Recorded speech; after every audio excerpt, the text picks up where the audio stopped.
தமிழ்நாட்டினுடைய மரமே அதுதான், மாநில மரம். ஆனால் அதை வந்து பெருமளவு வந்து எப்படி பயன்படுத்துறதுன்னு அதிகமான ஒரு விழிப்புணர்வு இல்லாமல் இருக்குது. இலங்கையில் அதை என்னெல்லாம் பண்ணுறீங்க? இலங்கையில் பனதென்ன கூட்டுறவு சங்கங்கள் தனியான ஒரு அமைப்பே இருக்குது.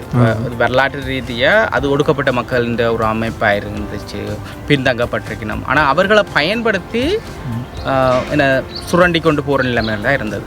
ஆனால் பனதென்ன கூட்டுறவுகள் வந்த பிறகு அங்கே பெரிய அளவில் அந்த மக்களோட எழுச்சிக்கு அல்லது அவையின் பொருளாதார வளர்ச்சிக்கு அது உதவி செய்திருக்குது. ஆனால் இப்போ என்ன மாதிரியான உற்பத்தி செய்கிறோம்னா, முதலாவது கல் உற்பத்தியை செய்து கொண்டிருக்கணும். அது போத்தில் அடைக்கிறது. சில தனியார் நிறுவனங்கள் முதலீடு செய்து அந்த போத்தில் கல்லுகளை வெளிநாடுகளுக்கு ஏற்றுமதி செய்கிற வேலைகளும் ஈடுபட்டு கொண்டிருக்கணும். மற்றது இந்த பழத்திலிருந்து அந்த பானியை எடுத்து அதை ஒரு போதி செய்து விற்பனை செய்கிறது, இந்த பனங்காய் பணியாரம் செய்யணும்னு சொல்லுவேன். அப்போ அதுக்கான பானிகளை ஏன்னா வளமையாக அடிச்சுன்னா அந்த பழத்தை எடுத்து தான் செய்யணும். நாங்கள் அந்த பானியை எடுத்து பல்பாக நாங்கள் உள்ளுக்குள்ளே தான் சந்தை இன்னும் ஏற்றுமதியை நோக்கி நகரையில். இல்லைன்னா இன்னும் அதிண்ட ஸ்டாண்டர்ட் ஆக்க வேண்டி இருக்குது. வேறு செயற்பாடுகள் இருக்குது. பனங்களி, கருப்பட்டி, இப்படி வேறு விடயங்கள் பல பொருட்கள் பண மூலமாக உற்பத்தி செய்யுது. பனதென்ன கூட்டுறவு சங்கங்கள் ஒரு என் பேர் வசந்தராஜ். நான் சமூகவியலில் பட்டப்படிப்பு முடிச்சுட்டு கடந்த 3 வருடமாக கூட்டுறவுத்துறையில் ஒரு ஆய்வு உத்தியோகத்தராக வேலை செய்து கொண்டிருக்கிறேன். அது குறிப்பாக வடக்கு இலங்கையில் 5 மாவட்டங்கள் இருக்குது. அந்த 5 மாவட்டங்களையும் நான் வேலை செய்து கொண்டிருக்கிறேன். அங்கே வந்து விவசாயிகளுடைய நிலை எப்படி இருக்குது? கிராமப்புறத்தில் இருக்கக்கூடிய மக்களினுடைய நிலையெல்லாம் வந்து இலங்கையில் எப்படி இருக்குது? விவசாயம் அன்றைக்கு நீங்கள் கடத்தொல்லையும் இன்க்ளூட் பண்ணுறீங்களா, இல்லாட்டி கடத்தொல்லை புரிம்பாய் பார்க்குறீங்களா, இல்லாட்டி விவசாயம்ன்றதை நீங்கள் இந்த பயிர்ச்செய்கைகள், நெல் உற்பத்தி அதோடு மட்டுமே மட்டுப்படுத்துறீங்களா? எல்லாமே ஒட்டுமொத்தமாகவே நீங்கள் சொல்லலாம். ஓகே. இப்போ கூட விவசாயம் அன்றைக்கு ஒரு நெல் உற்பத்தின்றது அது ஒரு பெரிய ஒரு பயிராக இருக்குது. அதுக்காக தனி ஒரு சட்ட ஒழுங்குகளை இருக்குது. அது கொஞ்சம் வித்தியாசமான துறையாக இயங்கி கொண்டிருக்கு. மற்றது வந்து இந்த தானிய உற்பத்திகள், மரக்கறி உற்பத்திகள், அது வித்தியாசமான ஒரு இயங்கியில் நடைபெற்று கொண்டிருக்கு. ஆனால் இலங்கையை பொறுத்தவரையில் நெல்லுக்கான உற்பத்தி தன்னிறைவே தான் இருந்திருக்கு. ஆனால் நெல்லுண்ட விலை வந்து அடுத்து அது அரிசியாகி வந்து வாரத்தில் இருக்கிற விலை தான் அதிகரித்து போய் கொண்டிருக்கும். அந்த விடயத்தை தான் நாங்கள் கையாளுறது எப்படி, அந்த மக்களுக்கு உணவை குறைந்த விலையில் கொடுக்கக்கூடிய முறை எப்படி இருக்குன்றதை நாங்கள் கூட்டுறவு மூலமாக சில பயிற்சிகளை செய்து பார்க்க யோசிக்கிறோம். நாங்கள் இப்போ ஒரு பெரிய ஒரு அரிசி ஆலையை ரன் பண்ணுறோம் வடக்கில். அது வந்து அந்த என்ன UNDPன்னு சொல்கிறோம், என்ன ஐக்கிய நாடுகள அபிவிருத்திக்கான நிறுவனம் வந்து அந்த இடத்துல ஒரு பெரிய ஒரு முதலீடை செய்திருக்குது அதுக்காக. ஆனால் அது பெரிய முதலீடுன்றதால ஒரு கூட்டுறவால் கையாள முடியாமல் போயிட்டு. அப்போ நாங்கள் ஒரு சம்மேளனமாக அதை எடுத்து அதை திருத்தி அதுக்கான முதலீடுகளை போட்டு இப்போ கொண்டளவு நடத்தி கொண்டு இருக்கிறோம். அப்படியான ஒரு ஸ்கேல் அப்னு சொல்லுவோம், அதை விரிவாக்கம் செய்கிறது தான் எங்களோட நோக்கமாக இருக்குது இப்போதைக்கு. இப்போ அரிசி விலைலாம் எந்த அளவுக்கு இருக்குது? ஓகே, அது வந்து பல ரேஞ்சில் ஒவ்வொரு காலங்களும் இருக்குது. 120, 250, 280, 300 வரைக்கும் போய்கொண்டிருக்கும். இது வந்து ஒவ்வொரு தளம்பலாக இருக்கும். சில நேரங்களில் அந்த அறுவடை நடக்கும்போது விலையின் தளம்பல் குறையும். சில நேரங்களில் அறுவடை இல்லாத நேரங்களில் விலையின் சரியான விலை கூடவாக இருக்கும். இது வடக்கு பகுதிகளில் ஓரளவு கையாளக்கூடியதாகவும் இருக்குது. ஆனால் சரியான பிரச்சனையோடு தான் இருக்குது. இதே மலையகத்தில் நாங்கள் போய் பார்க்க இந்த கூட மலையகத்தில் நாங்கள் வெள்ளை அரிசியை சாப்பிட வேணும். அதில் விலை சரியான கூடவாக இருக்குது. அவையின் ஊதியம் வந்து மிக குறைவாக இருக்குது. வடக்கில் சில மக்கள் உற்பத்தியோடு தொடர்படையணும். உற்பத்தியோடு தொடர்படுற மக்களுக்கு அரிசியின் விலையே பிரச்சனை இல்லை. ஏன்னா அவையே தங்களால் சுயமாகவே அதை கொண்டு நடத்தக்கூடியதாக இருக்குது, வச்சுக்கொள்ளக்கூடியதாக இருக்குது. ஆனால் இந்த உற்பத்தி இல்லாத மக்களுக்கு அது ஒரு பெரிய பாதிப்பாக இருக்குது. இது இலங்கையில் வடக்கு பகுதி பெரிய அளவில் தன்னிறைவு அடைஞ்சிருக்குது நெல் உற்பத்தியில். இருந்தும் உணவுண்ட விலை, அது நெல்லிண்ட விலை சரியான அதிகம், அரிசியின் விலை நெல்லிண்ட விலை இல்லை, அரிசியின் விலை சரியான அதிகமாக இருக்குது. அதை கையாளுறது ஒரு சிக்கலான நிலைமையாக தான் இருக்குது. இதுக்கு வந்து எப்படி வந்து தீர்வு வந்து என்ன தீர்வாக நீங்கள் முன்வைக்கிறீங்க? எங்களுக்கு இது வந்து உடனே சொல்லக்கூடிய விஷயம் இல்லை. ஒரு நீண்ட காலமாக ஒரு பொருளாதாரத்தோடு தொடர்பட்டது. அப்படி பல முயற்சிகள் செய்து பார்த்தான் இருக்குது. இப்போ அரசாங்கமும் பல முயற்சிகளை செய்து கொண்டு இருக்குது. கூட்டுறவுத்துறையாக நாங்களும் பல முயற்சிகளை எடுத்துக்கொண்டிருக்கிறோம். பார்ப்போம் அது எப்படி அது முடிவு. அது ஒரு வார்த்தையில் சொல்ல முடியாது அதுக்கான தீர்வுன்றது. இப்போ பால் உற்பத்தி எல்லாம் எப்படி இருக்குங்க? பால் உற்பத்தி நல்லா இருக்குது. ஆனால் இல்லை, இப்போ இங்கே இந்தியாவை பார்த்தீங்கன்னா பாலின் விற்பனை வந்து என்னது ஒரு பசும்பாலாவே விற்பனை செய்கிற ஒரு நிலைமை இருக்குது. ஆனால் இலங்கையை பொறுத்தவரையில் பசும்பாலை கொள்வனவு செய்கிறது நுகர்ன்றது குறைவாக இருக்குது. அது பவுடர் தான் நுகர்ற நிலைமையை காணக்கூடியதாக இருக்குது. ஆனால் உற்பத்தி நடந்து கொண்டு இருக்குது. ஆனால் நாங்கள் வந்து 40 வீதம் தான், 40 50 வீதத்துக்குள்ளே தான் நாங்கள் தன்னிறைவு அடைஞ்சிருக்கோம் பால் உற்பத்தியில். எங்களுக்கு நாங்கள் இன்னும் தன்னிறையை அடைய வேண்டி இருக்குது பால் உற்பத்தியில். அப்போ அந்த பிரச்சனையும் எங்கள்கிட்ட இருக்குது. ஆனால் இப்போ இதுக்காக நாங்கள் இப்போ ஒரு பெரிய லெவலில் ஒரு திட்டம் ஒன்று செய்து கொண்டு இருக்கிறோம். ஒரு பொதுவான தளத்தில் கொண்டு வந்து பால் உற்பத்தி நிலையங்களை செய்யலாமோ. ஏன்னா இப்போ இலங்கையில் பெரிய நிறுவனங்கள் இயங்கி கொண்டு அந்த நிறுவனங்கள் என்ன செய்யுதுன்னா வேறு இடங்களில் பாலை கொள்வனவு செய்து ஒரு பொதுவான இடத்துல கொண்டு வந்து உற்பத்தியை செய்து அதன் மூலமாக சந்தைப்படுத்தல் செய்யுது. ஆனால் எங்கள்கிட்ட கூட்டுறவுகள் இருக்குது, கால்நடை வளர்ப்போர் கூட்டுறவு சங்கங்கள்னு சொல்லுவோம். அப்போ அந்த கூட்டுறவு சங்கங்கள் ஒவ்வொரு பிரதேச பிரிவுக்கு ஒவ்வொன்று இல்லாட்டி வேறு இடங்களுக்கு ஒவ்வொன்றுன்ற மாதிரி இருந்து கொண்டிருக்கு. ஆனால் தனியாக ஒரு சிறு அமைப்பாக இருக்கிறதால அந்த பகுதியில் இருக்கிற பாலை மட்டும் எடுத்து உற்பத்தி செய்து அதை விற்பனை செய்து அந்த விடயங்களை அந்த ஒரு குறிப்பிட்ட இடத்துல செய்கிறது சில சங்கங்களுக்கு கடினமாக இருக்குது. சில சங்கங்கள் சில அதை சாதுரியமாக பயன்படுத்தி அதை தப்பிச்சு கொண்டு இருக்குது. அப்போ நாங்கள் ஒரு மாகாணமாக எப்படி அதை செய்யலாம்ன்றதுக்காக நாங்கள் எல்லாத்தையும் பொதுமைப்படுத்த யோசிக்கிறோம். ஒரு பொதுவான இடத்துல கொண்டு வந்து ஒரு சம்மேளன அடிப்படையில் இதை சங்கங்கள்னு சொல்லுவோம். இந்த சம்மேளனம் அதுக்கு மேலே சமாசங்கள் சம்மேளனங்கள் இருக்குது தானே. அப்போ நாங்கள் சம்மேளன அடிப்படையில் கொண்டு வந்து ஒரு பொதுவான இடத்துல இருந்து எல்லா இடத்துலேருந்து பாலை ஒரு இடத்துக்கு கொண்டு வந்து ஒரு சேமிப்பு நிலையமாக கொண்டு வந்து அங்கே உற்பத்தி செய்யலாமா அல்லது பாலை இது பாஸ்டரைஸ் பண்ணுறதுன்னு சொல்லுவோம் தானே. அப்போ அப்படி செய்து விற்பனை செய்யலுமா? இங்கே நீங்கள் விற்பீங்க தானே இதில், அப்படி விற்பனை செய்யலுமா அல்லது பவுடருக்கு போகலுமா? அது பவுடர்ன்றது ஒரு பெரிய இன்வெஸ்ட்மெண்ட், அது நீண்ட காலத்தில் செய்ய வேண்டி இருக்குது. அப்படியான ஒரு பொதுவான ஒரு நிலைமையை போக்கி நகர்ந்து கொண்டிருக்கிறோம். இப்போ பால் வந்து 1 லிட்டர் எவ்வளோ என்ன விலைக்கு விற்கிது? ஒவ்வொரு இடத்துல ஒவ்வொரு மாதிரி. இப்போ இது நான் இருக்கிறது யாழ்ப்பாண பகுதியிலையும் ஒரு மாதிரி இருக்குது. இப்போ இறுதியாக நான் வரைக்க இங்கே இலங்கை இறுதியாக வர முதல் நான் வரைக்க வாங்கின வந்து 200 ரூபாய்க்கு கூட்டுறவு சங்கத்தில் விற்பனை ஆகுது. அதுதான் இப்போது இந்திய மதிப்பில் வந்து 100 ரூபா வருமா? இந்திய மதிப்பு வந்து 1 ரூபாய் இந்திய மதிப்பு அங்கே 3.47 ரூபா. அப்போ 3 ரூபா 50 காசு என்று வைக்கலாம். அப்போ இலங்கை இந்த 3 ரூபா 50 காசை கொண்டு வந்தால் தான் இந்தியன் ரூபாயை 1 ரூபா என்னால் வாங்கிக் கொள்ளையில. ஆக இந்திய மதிப்பில் எவ்வளோ வருது 1 லிட்டர் பால்? கணக்கு போட்டு தான் சொல்ல வேணும். ஒரு சாதாரணமாக உண்டா ஒரு 300 பார்த்தலாம் 60 ரூபா 70 ரூபாய்க்குள்ளே வரும் 1 லிட்டர் பால். ஆனால் அதை கணக்கு போட்டு பார்க்க தெளிவாக விளங்கும். அது இப்போ இயற்கை விவசாயம் வந்து முன்னாடி பார்த்தீங்கன்னா வந்து இயற்கை விவசாயத்துக்கு திடீர்னு வந்து மாறினாங்க. அது வந்து இயற்கை விவசாயத்துக்கு மாறினதுனால வந்து உற்பத்திலாம் குறைஞ்சி போச்சு அப்படிங்கலாம் வந்தது. இயற்கை விவசாயத்தின் மீது தவறா அல்லது அரசினுடைய தவறா, உடனடியாக அமுல்படுத்தி அரசினுடைய தவறா? இல்லை, இயற்கை விவசாயத்தை நோக்கி நகர வேண்டி இருக்குது. ஏன்னா சில நாங்கள் சந்திப்புகளை செய்யக்க, அதாவது விவசாய நிபுணர்களோட அரசு அதிகாரிகளோட சந்திக்க நிலத்தின தன்மை பாதிக்கப்பட்டு கொண்டு இருக்குது. அது பயங்கரமாக சேதமடைஞ்சு கொண்டிருக்கு. நெல் வயல்கள் பயங்கரமாக சேதமடைஞ்சு கொண்டிருக்கு, ரசாயனத்தினால இருக்குது எல்லாமே இருக்குது. ஆனால் என்ன அது பிரச்சனைண்டா, இது நீண்ட காலமாக மக்கள் ஒரு பயிற்சிக்குள்ளே வந்திருக்கணும். நாங்கள் கூடுதலாக முதல் ரசாயனங்களெல்லாம் இறக்குமதி தான் செய்து கொண்டிருக்கிறோம். அப்போ எங்களோட உற்பத்தி வந்து உள்ளுக்குள் நாங்கள் போட்டு உற்பத்தி செய்தாலும் இறக்குமதி மூலமாக தான் இருக்குது. அது நீண்ட கால ஒரு பயிற்சியாக இருக்குது. இப்போ மக்கள் அதில் இறுகி போயிருக்கணும். என்ன உற்பத்தியை நடக்கணும், அது விற்பனையாகணும், அது ஒரு சுழற்சியாக இருந்தால் தான் அவையோட காசு திரும்ப வந்து ஒரு வரப்போகுது. ஆனால் இயற்கை விவசாயம் போய்க்கு அது விளைச்சல் ஓரளவுக்கு குறையும். அப்போ அதுக்கு ஒரு நீண்ட காலமாக ஒரு பரிணாமம் நடக்க வேணும். திடீரென்று அது செய்தது தான் அதில் இருக்க ஒரு குறைபாடாக யோசிக்கிறோம். அப்போ திடீரென்று செய்ய முதல்ல ஒரு 100 ரூபா விற்றது, ஒரு 1000 ரூபா விற்றது, திடீர்னு 10,000 ரூபா அப்படி மாறினதால ஒரு பெரிய, ஏன்னா அரசாங்கம் முதல் அதுக்கு என்னது ஆர்கானிக் இல்லாத விடயங்களுக்கு மானியம் கொடுத்துருந்தது. அது பழமையாக உற்பத்திக்கு மானியம் கொடுக்குற, இப்போ யூரியா அந்த விடயங்கள் மானியம் கொடுத்து கொண்டிருக்கும். ஆனால் சடுதியாக அரசாங்கம் அந்த கொள்கையை மாற்றினதும் ஏன்னா வழி சந்தையில் அது நபியில் சரியாக கூடிட்டு அது மக்களால் கையாள முடியாமல் போயிட்டுது. அதுதான் அந்த நீண்ட காலத்தில், அந்த காலத்தில் என்ன செய்யணும்னா மக்கள் தங்களோட உற்பத்தியின் அளவை குறைக்க வலிக்கிட்டோம். மக்கள் தங்களுக்கு ஏற்ற உற்பத்தியை செய்ய வலிக்கணும். ஒரு குறுகிய அளவில் உற்பத்தியை செய்ய வலிக்கிறேங்க அவர் தன் குடும்பத்துக்கு ஏற்ற உற்பத்தி செய்யணும். பெரிய அளவில் உணவின பணவீக்கம் அதிகரிச்சிட்டு, உணவு பணவீக்கம் பயங்கரமாக அதிகரிச்சிட்டு. அந்த பிரச்சனை அந்த காலத்தில் நடைபெற்றது. அந்த தாக்கம் இப்போலாம் குறைஞ்சிருச்சா? இப்போ அதுக்கு பிறகு அந்த அரசாங்கம் தன் கொள்கையை மாற்றி கொண்டுட்டு இப்போ கூட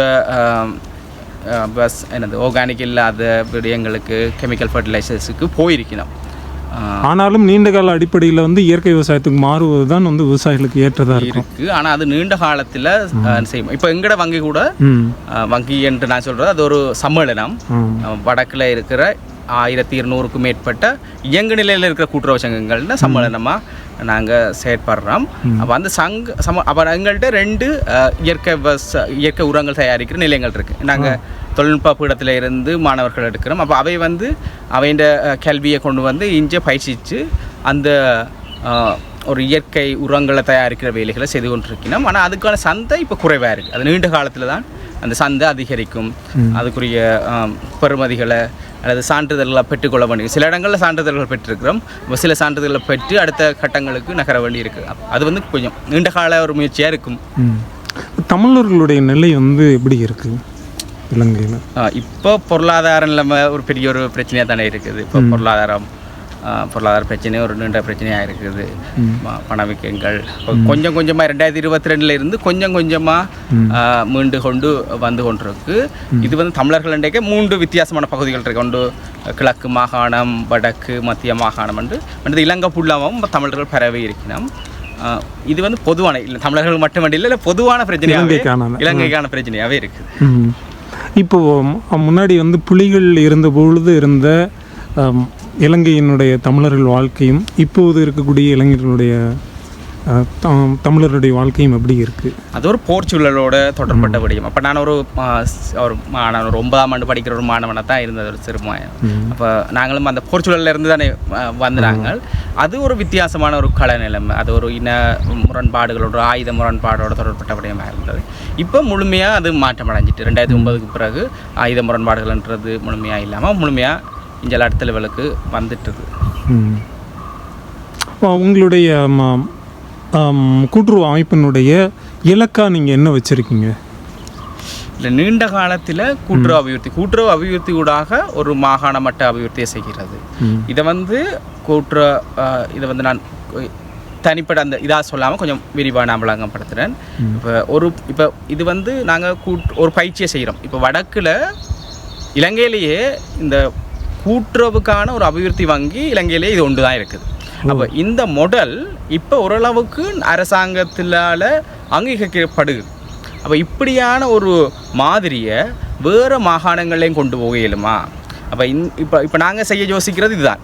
எப்படியான அபிவிருத்தி செய்யலாம்டா அதான் எங்களோட இலக்காகவும் இருக்குது. ஒரு பெரிய ஒரு என்னது பிக்சர்ன்னு சொல்லுவோம். என்ன சில இடங்கள்ல எனக்கு கூட ஆங்கில சொற்கள் வருகுது. அப்போ கூட பெரிய பிக்சர்ஸ் எடுக்கலுமான்றதை தான் பார்த்து கொண்டிருக்கிறோம். இந்த மாதிரிகளை வேறு மாகாணங்களில் கொண்டு போய் அமல்படுத்த இயலுமா, அதுக்கான திட்டங்களை நாங்கள் யோசிச்சு கொண்டிருக்கோம். இப்போ மெல்லமாக நாங்கள் கிழக்கு மாகாணத்தில் இந்த இப்படி ஒரு அபிவிருத்தி வங்கியை கொண்டு வர இயலுமா, மத்திய மாகாணத்தில் இப்படி ஒரு அபிவிருத்தி வங்கியை கொண்டு வர இயலுமா, அதுக்கு எல்லாத்தையும் முன்னச்சு ஒரு தேசிய மட்டத்தில் ஒரு அபிவிருத்தி வங்கியை கொண்டு வரலாமா, கூட்டுறவுக்கான அபிவிருத்தி வங்கியை கொண்டு வரலாமா என்றதை பற்றி அதுதான் உங்களோட நீண்ட கால இலக்காக இருக்குது. ஆக இதுவரையிலும் கூட்டுறவு வங்கியே கிடையாது இதில் இலங்கையில்? இல்லை, கூட்டுறவு வங்கி இருக்குது, பல வங்கிகள் இருக்குது. கிராமிய கூட்டுறவு வங்கி இருக்குது, சிக்கன கடன் கூட்டுறவு சங்கங்கள் இருக்குது. அதெல்லாம் ஒரு வங்கி அமைப்புகளில் இருக்குது. வேறு பகுதிகளில் வங்கி அமைப்புகள் இருக்குது. ஆனால் கூட்டுறவுக்கான ஒரு அபிவிருத்தி வங்கி என்ற பெயரில் வளர்ச்சி வளர்ச்சிக்கான ஒரு அபிவிருத்தி வங்கி இருக்குது. ஏன்னா அது கூட்டுறவு வங்கி என்ன கூடாத நிதி சார்ந்ததோடைய தண்டை பணிகளை நிப்பாட்டிக்கொள்ளும். எங்கட வங்கி கூட நிதி என்றது முதல் கட்டம். நிதி தேவை தானே, ஒரு கடனை கொடுக்கறது, அதுக்கான ஆரம்ப முதல கொடுக்கறது, தொழிற்சாலையை இயங்க வைக்கிறதுக்கான செயற்பாடுகள் கட்ட மாதிரி ஒரு அபிவிருத்தி வங்கி ஒன்று இருக்குது. அதோட சேர்ந்து 4 பிரிவுகளாக இருக்குது. ஒன்று அபிவிருத்தி வங்கி, அதில் தான் நாங்கள் இந்த நிதி விஷயங்களை கையாளுவோம். இரண்டாவது இந்த தொழில்நுட்பம். ஏன்னா தொழில்நுட்பம் இந்த போருக்கு பின்னான காலப்பகுதியில் பயங்கரமான தொழில்நுட்ப வளர்ச்சி இல்லாமல் இருக்கிறதால, அதாவது உணவு உற்பத்தி துறைகளில், பால் உற்பத்தியில், பனைத்தென்னை உற்பத்திகளில், பனை என்றது ஒரு சிறப்பான ஒரு விடயமாக இருக்குது. அங்கே பனைத்தென்னை கூட்டுறவு சங்கங்கள் பயங்கரமாக வளர்ச்சி அடைஞ்சிருக்கு. பனை சொல்கிறீங்க? பனை. அப்போ அதுக்கான உற்பத்தி பொருட்களை பெறுமதி சேர்க்கிறது, அதின காலங்களை அதிகரிக்கிறது, அதின தரத்தை அதிகரிக்கிறதுக்கான தொழில்நுட்ப வேலைகளை தொழில்நுட்ப பீடத்தில் இருக்கிற மாணவர்களும் எங்களோட வங்கியின் தொழில்நுட்ப பிரிவில் இருக்கிறவையும் இணைஞ்சு அந்த வேலையில் செய்து கொண்டிருக்கணும். என்ன பெறுமதி சேர்க்கிறது, அது என்ன பேக்கேஜிங் பண்ணுறது, அப்படியான வேல்யூ ஆட் பண்ணுறீங்க. அந்த பெறுமதி சேர்க்கிறதுனா மதிப்பு கூட்டுறது, சந்தைப்படுத்தல் வேலையிலும் செய்து கொண்டிருக்கும். சந்தைப்படுத்தல் என்றால் உள்ளுக்குள்ளேயே கூட்டுறவுக்குள்ளேயே நாங்கள் கூட்டுறவுக்கு என்று இப்போ வேறு கூட்டுறவு சங்கங்கள் வேறு இடங்கள் இருக்குது. இப்போ ஒவ்வொரு கூட்டுறவு சங்கங்களை இணைச்சு அதுக்கான ஒரு சந்தை வாய்ப்பை உருவாக்க இயலுமா என்று யோசிக்கிறோம். பிறகு நாங்கள் இப்போ ஒரு கற்பனை ரீதியாக ஒரு கற்பனை என்று சொல்லாமல் ஒரு மிஷனரியாக எங்கள்கிட்ட ஒரு ஐடியா இருக்குன்னா, இப்போ 2 கூட்டுறவு சங்கங்கள் இருக்குது. 2ம் உற்பத்திகளை மாற்றி கொள்ளுதுண்டா. இப்போ ஒரு 10 லட்சம் பெறுமதிக்கான உற்பத்திகளை 2 கூட்டுறவு ஒன்று அரிசியை உற்பத்தி செய்யுது, ஒன்று நெல் இந்த வேறு தானியங்கள் உற்பத்தி செய்யுதுன்னா 2ம் தன்னை பரிமாற்றி பண்டமாற்றுதல் இல்லை, பண்டமாட்டம் இல்லை. இது வந்து பண்டமாட்டம்ன்றது அது வேறு, அது பழைய முறைமை. அது வந்து இங்கே இயங்காது. இது வந்து அவ்வளவு பெறுமதி 10 லட்சம் ரூபா பெறுமதிக்கான உணவுப் பொருட்களை இஞ்சால மாற்றும் போது அது கடனாக மாறப்படும். பிறகு இவர் தன் உற்பத்தியை 10 லட்சம் ரூபா பெறுமதியை கொடுக்க அந்த கடன் கழிபடும். அப்படி அதுக்கான ஒரு பொது மையமாக நாங்கள் செயற்படையலுமா எங்களோட வங்கி செயற்பட்டு இந்த நெட்வொர்க். ஏன்னா சில சங்கங்கள் கொடுத்துட்டு பெறுமதியான காசுகளை திரும்ப கொடுக்கலைன்னா அவைகளுக்கு ஒரு முரண்பாடு வந்துடும். அந்த முரண்பாடுகளை சரி செய்கிறதுக்கு எங்களோட வங்கி இயங்கியல்பான்ற மாதிரி சந்தைப்படுத்துதலில் எங்களோட தொழில்நுட்பம் இருக்குது. நான் வேலை செய்கிறது ஆய்வு பிரிவில். நாங்கள் கூட ஆய்வு வேலைகளை செய்கிறோம். நீண்ட காலத்தில் எப்படி அபிவிருத்தி செய்யலாம், இப்போ இருக்கிற சங்கங்களை எப்படி விளங்கிக் கொள்ளலாம், அப்படியான வேலைகளை நாங்கள் செய்து கொண்டிருக்கோம். இப்போது நாங்கள் இங்கே தமிழ்நாட்டில் பேசும்போதெல்லாம் கூட இலங்கையில் வந்து இந்த பனை சார்ந்த பொருட்கள் வந்து மிக பிரமாதமாக மதிப்பு கூட்டிலாம் நல்லா பண்ணுறதா சொல்கிறாங்க. பனை சார்ந்து நீங்கள் என்னெல்லாம் பண்ணுறீங்க? ஏன்னா தமிழ்நாட்டில் வந்து பனையை வந்து தமிழ்நாட்டினுடைய மரமே அதுதான், மாநில மரம். ஆனால் அதை வந்து பெருமளவு வந்து எப்படி பயன்படுத்துறதுன்னு அதிகமான ஒரு விழிப்புணர்வு இல்லாமல் இருக்குது. இலங்கையில் அதை என்னெல்லாம் பண்ணுறீங்க? இலங்கையில் பனதென்ன கூட்டுறவு சங்கங்கள் தனியான ஒரு அமைப்பே இருக்குது. வரலாற்று ரீதியாக அது ஒடுக்கப்பட்ட மக்களின் ஒரு அமைப்பாக இருந்துச்சு, பின்தங்கப்பட்டிருக்கணும். ஆனால் அவர்களை பயன்படுத்தி என்ன சுரண்டி கொண்டு போகிற நிலைமையில் தான் இருந்தது. ஆனால் பனதென்ன கூட்டுறவுகள் வந்த பிறகு அங்கே பெரிய அளவில் அந்த மக்களோட எழுச்சிக்கு அல்லது அவையின் பொருளாதார வளர்ச்சிக்கு அது உதவி செய்திருக்குது. ஆனால் இப்போ என்ன மாதிரியான உற்பத்தி செய்கிறோம்னா, முதலாவது கல் உற்பத்தியை செய்து கொண்டிருக்கணும். அது போத்தில் அடைக்கிறது. சில தனியார் நிறுவனங்கள் முதலீடு செய்து அந்த போத்தில் கல்லுகளை வெளிநாடுகளுக்கு ஏற்றுமதி செய்கிற வேலைகளும் ஈடுபட்டு கொண்டிருக்கணும். மற்றது இந்த பழத்திலிருந்து அந்த பானியை எடுத்து அதை ஒரு போதி செய்து விற்பனை செய்கிறது, இந்த பனங்காய் பணியாரம் செய்யணும்னு சொல்லுவேன். அப்போ அதுக்கான பானிகளை ஏன்னா வளமையாக அடிச்சுன்னா அந்த பழத்தை எடுத்து தான் செய்யணும். நாங்கள் அந்த பானியை எடுத்து பல்பாக நாங்கள் உள்ளுக்குள்ளே தான் சந்தை இன்னும் ஏற்றுமதியை நோக்கி நகரையில். இல்லைன்னா இன்னும் அதிண்ட ஸ்டாண்டர்ட் ஆக்க வேண்டி இருக்குது. வேறு செயற்பாடுகள் இருக்குது. பனங்களி, கருப்பட்டி, இப்படி வேறு விடயங்கள் பல பொருட்கள் பண மூலமாக உற்பத்தி செய்யுது. பனதென்ன கூட்டுறவு சங்கங்கள் ஒரு ஆயுர்வேத மருத்துவத்துக்கான உற்பத்தி பொருட்கள் நினைக்கிறேன். ஒரு 4-5 கூட்டுறவு சங்கங்கள் நினைஞ்சு அப்படி ஒரு அமைப்பு மருந்துகள் ஆயுர்வேத மருந்துகள் அதிலிருந்து தான் செய்யணும் இல்லை, பனையிலிருந்து தான் செய்யணும் இல்லை, வேறு இருந்து உற்பத்தி செய்யணும். ஆனால் அவை ஒரு ஆயுர்வேத பொருட்களை உற்பத்தி செய்கிற அதுக்கான மருத்துவங்கள் உற்பத்தி செய்கிற வேலையும் செய்து கொண்டிருக்கணும். அது ஒரு பெரிய துறையாகவே வளர்ந்துருக்குது. அங்கே பனையை வந்து ஒரு பயனுள்ள ஒரு பொருளாக மாற்றக்கூடியது பல ஆண்டுகளாகவே இலங்கையில் வந்து அதுக்கான பணிகள் நடந்துட்டு இருக்குங்கிறீங்க. இது ஒரு வித்தியாசமான கேள்வி. ஆனால் இது எப்படி விளங்கப்படுத்துறது, அது நீண்ட காலத்தோட தொடர்படுது. அது இதுக்காக இல்லை, பல துறைகள் பல நபர்களோட இணைஞ்சு தான் இயங்கி கொண்டிருக்குது. ஆனால் அது நான் சொல்லுவேன், இப்போ இருக்கிற வேகமும் காணாது. அது இன்னும் வேகம் வேண்டும். இப்போ இருக்கிறதும் அந்த அளவுக்கு வேகமாக போகல. ஓரளவு முயற்சிகள் நடந்து கொண்டிருக்கு, ஓரளவுக்கு வந்துட்டோம். நீ அடுத்த லெவலுக்கு அது கொண்டு செல்ல வேண்டியிருக்கு. இப்போ இலங்கை ஒப்பிடும்போது தமிழ்நாட்டில் வந்து கல்லுக்கே அனுமதி கிடையாது. அதே மாதிரி வந்து பனம்பழத்தில் யாருமே வந்து சாப்பிட்றது கூட கிடையாது. யாராவது விவசாயிகள் தோட்டத்தில் இருந்து சாப்பிடுவாங்க. பனங்கிழங்கு வந்து எப்போவாவது வந்து அந்த பருவத்தில் மட்டும்தான் பயன்படுத்துவாங்க. ஆனால் பனங்கிழங்குல நீங்கள் அங்கே ஏதாவது மாவாக்கி அதெல்லாம் பண்ணுறீங்களா? அது ஒடியல் மான்னு சொல்லி வச்சிருக்கணும், பனங்கிழங்கா வச்சிருக்கணும், அது சிவி சின்ன சின்ன சிப்ஸாக வைக்கிறோம். அது வந்து எங்கள்கிட்ட ஒரு ஒரு கூட்டுறவு காட்சி நிலையம் இருக்குது. அதில் நாங்கள் விற்பனை செய்கிறோம். மற்றது கூட்டுறவு சங்கங்களும் அதில் செய்து விற்பனை செய்து கொண்டிருக்கு. அதை விட கூட்டுறவு சங்கங்களை தாண்டி மக்களும் உற்பத்தியை செய்யணும் நடந்து கொண்டு இருக்குது. ஆக இலங்கையிலேருந்து தமிழர்கள் கற்றுக்கொள்ள வேண்டிய விஷயம் அப்படின்னா இந்த பனையை ஒட்டி பனை பொருளாதாரத்தை வந்து கற்றுக்கணும் அப்படிங்கிறது தான் என்னுடைய கருத்து. ஓகே, கற்றுக்கொள்றதுண்டு இல்லை, அறிவு பரிமாறுதல். இந்தியாவில இருந்து தமிழ்நாட்டில இருந்து கற்றுக்கொள்ள வேண்டிய நிறைய விடயங்கள் இங்கிருந்து பார்க்கும்போது பல விடயங்கள் எங்களுக்கு புதுசு. இங்கேருந்து நீங்கள் நிறைய இப்போ தமிழ்நாட்டில இருந்து நிறைய இயற்கை விவசாய தொழில்நுட்பங்கள்லாம் நிறைய இருக்குது. பஞ்சகவியாரிலேருந்து பஞ்சகவியாரெலாம் கேள்விப்பட்டிருக்கீங்களா? அமுத கரைசல், மண்புழு உரம், நான் அது மண்புழு சுல்தான் அகமது இஸ்மாயில்னு இருக்காரு. அதே மாதிரி பஞ்சகவியாவுக்கு பார்த்தீங்கன்னா பஞ்சகவியா நடராஜன் இருக்காரு. முன்னாடி இயற்கை வேளாண் விஞ்ஞானி நம்மாழ்வார் இருந்தார், அவர் தெரியல, நம்மாழ்வார், இவங்கெல்லாம் இருந்தாங்க. தமிழர்கள் வந்து இந்த தொழில்நுட்பங்கள்லாம் தமிழ்லேயே இருக்குது. இலங்கையில் இருக்கக்கூடிய தமிழர்கள் பயன்படுத்திக்கலாம். அதே மாதிரி யூடியூப் வீடியோக்கள் வந்து நிறைய தமிழ்லேயே இருக்குது. வருது. தொழில்நுட்பம் சார்ந்து இயற்கை வேளாண்மை தொழில்நுட்பம் சார்ந்து நிறைய இருக்குது. நம்முடைய தமிழ் ஃபார்மிங் டிவி சேனல்லேயும் நிறைய தொழில்நுட்பம் சார்ந்து வெளியிடுறோம். நிறைய சேனல்கள் நண்பர்கள் வச்சுருக்கு. இல்லை இது என்ன நாங்கள் நிறைய வீடியோக்களை பார்க்கக்கூடியதான் இருக்குது. ஆனால் எங்களுக்கு என்னென்னா ஒரு நெருக்கமான ஒரு உறவு தேவை. அதை வந்து இங்கே பழகக்கூடிய எல்லாமே வேணும். அங்கே போய் இங்கே நிறைய வந்து அமைப்புகள்லாம் இருக்குது. நீங்கள் சொல்லுங்கள், அதுக்கான ஏற்பாடுகள்லாம் செய்யலாம். கண்டிப்பாக நிறைய பல்கலைக்கழகமே வந்து நிகழ்ச்சிகள் நடக்குது. தமிழ்நாடு வேளாண் பல்கலைக்கழகமே இயற்கை வேளாண்மை அமைப்புகள், தமிழ்நாட்டில் இருக்கக்கூடிய அமைப்புகளும் வந்து நிறைய நிகழ்ச்சிகள்லாம் நடத்துகிறாங்க. தமிழர்கள் வந்து கற்றுக்கொள்ளலாம். இயற்கை வேளாண்மை நுட்பங்களை கற்றுக்கிட்டால் நிச்சயமாக வந்து வருங்காலங்களில் இயற்கை வேளாண்மைக்கான காலம்தான். அதனால் செலவு இல்லாத அந்த வேளாண்மையை நோக்கி தமிழ்நாடு வந்து இப்போது முன்னணியாக இருக்குது. இந்திய அளவில் பார்த்திங்கன்னா இயற்கை வேளாண்மையில் தமிழ்நாடுனுடைய விவசாயிகள், நம் தமிழ் விவசாயிகள் தான் முன்னோடியாக இருக்காங்க. அதனால் நம்ம தமிழ் சகோதரர்கள் வந்து இலங்கையில் இருக்கக்கூடிய சகோதரர்களும் அந்த நுட்பத்தை பயன்படுத்தி பயன்பெறணும் அப்படிங்கிறதான் உங்களுக்கு அழைப்பு விடுக்கிறோம்.